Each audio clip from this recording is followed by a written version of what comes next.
আসসালামু আলাইকুম। সবাইকে আদিবা ভিসা কেয়ারের পক্ষ থেকে শুভেচ্ছা।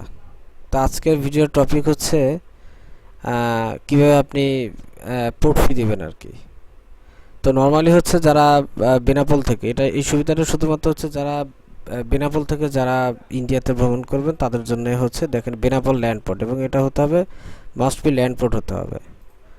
তো এই ওয়েবসাইটে কীভাবে আপনি পাবেন, এখানে আপনি সার্চ করে নেবেন যে ইন্ডিয়ান পোর্ট ফি একপে.gov.bd, অথবা আমি আপনাদেরকে দেখাই, কিওয়ার্ডটা লিখে সার্চ করে দেখাই। এই যে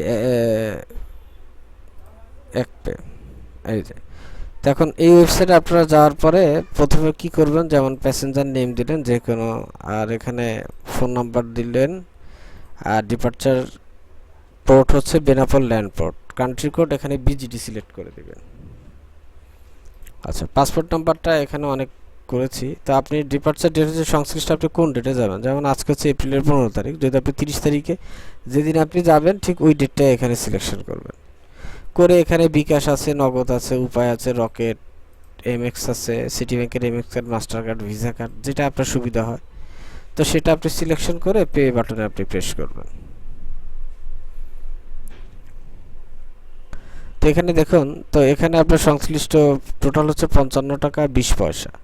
তো এখানে আপনি কার্ড নাম্বারটি দিবেন, আপনার কার্ড নাম্বার দিবেন, আর হচ্ছে এক্সপায়ার ডেট দিবেন, ইয়ার দিবেন, কার্ড হোল্ডার নেম এটা আপনি দিয়ে দিলেন, দিয়ে জাস্ট পে বাটনে প্রেস করবেন। প্রেস করার সাথে সাথেই আপনার পোর্ট ফিটা পেমেন্ট হয়ে যাবে, এবং আপনার একটা ইনভয়েস জেনারেট হয়ে যাবে আর কি।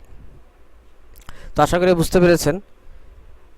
যদি পোর্ট ফি নিয়ে অন্য কারো যদি কোনো কোশ্চেন থাকে, তাহলে অবশ্যই আমাকে কমেন্ট বক্সে জানাবেন, আমি চেষ্টা করব উত্তর দেওয়ার জন্য।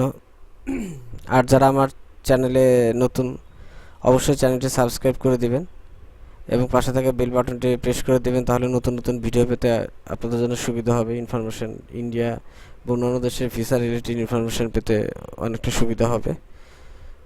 তো ভিউয়ার্স, আজকে এই পর্যন্তই। সকালে ভালো থাকুন। আসসালামু আলাইকুম।